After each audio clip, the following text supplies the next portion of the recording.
Celem złego ducha zawsze jest naruszyć relację człowiek-Bóg.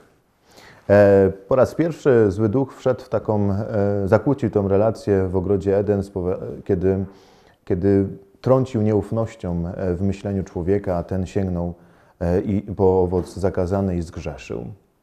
I od tamtej pory zły duch zawsze do dzisiejszego dnia chce wejść między mnie a Pana Boga. Chce wlać w jakąś nieufność. Pierwszym człowiekiem, który do końca był posłuszny Ojcu, był Jezus Chrystus.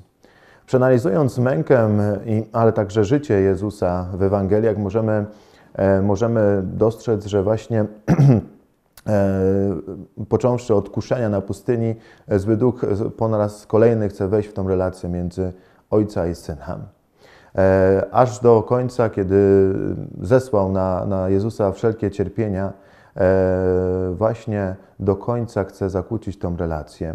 I kiedy Jezus wypowiada swoje ostatnie słowa: Ojcze, w Twoje ręce powierzam ducha mojego, zły duch przegrywa, ponieważ nie potrafił zniszczyć miłości i zaufania między Ojcem i Synem, nawet sięgając po cierpienie. Dzisiaj mowa jest o pokorze, a największym przesłaniem pokory jest posłuszeństwo.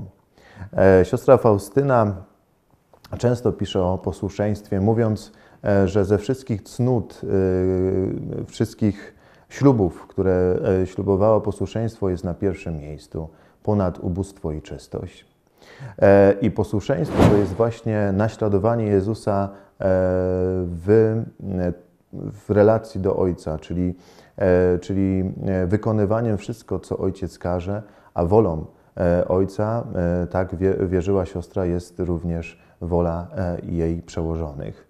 Chociaż jak wiemy i śledząc życiorys świętej siostry Faustyny, to często była wystawiana na próbę przez swoje przełożone, ale pokornie i w pełnym duchu posłuszeństwa wykonywała wszystko, co przełożeni jej kazali, a także jej spowiednik.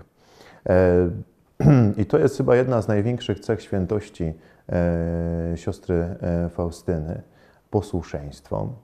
Posłuszeństwo jest trudne dzisiaj względem wychowawców, nauczycieli, rodziców, względem przełożonych, szczególnie kiedy sami byśmy zrobili coś po swojemu. Jesteśmy pokoleniem, które robi tylko to, na co ma ochotę, tylko to, co przynosi jakiś zysk. Dlatego trudno nam zgodzić się ze zdaniem kogoś, szczególnie kiedy jest ono odmienne. Ale warto przytoczyć w rozważaniach naszych pasyjnych postać Szymona z Cyreny, który również był przymuszony do tego, aby dźwigać krzyż. Święty Marek podaje, że Szymon z Cyreny był ojcem Aleksandra i Rufusa. Marek jest oszczędny w słowach, dlatego każde jego słowo ma jakieś znaczenie. Okazuje się w tradycji, że Aleksander i Rufus byli pierwszymi biskupami powstającego Kościoła. Znaczy to, że prawdopodobnie droga, do której Szymon był przymuszony z Jezusem, odmieniła jego życie i stał się później wyznawcą Chrystusa. Dlatego chciałbym nakłonić i Ciebie, abyś od czasu do czasu zrobił to, czego nie chcesz, co wymaga od Ciebie trudu, co wymaga nawet posłuchania kogoś. A może tak jak w przypadku Szymona, odmienisz swoje życie.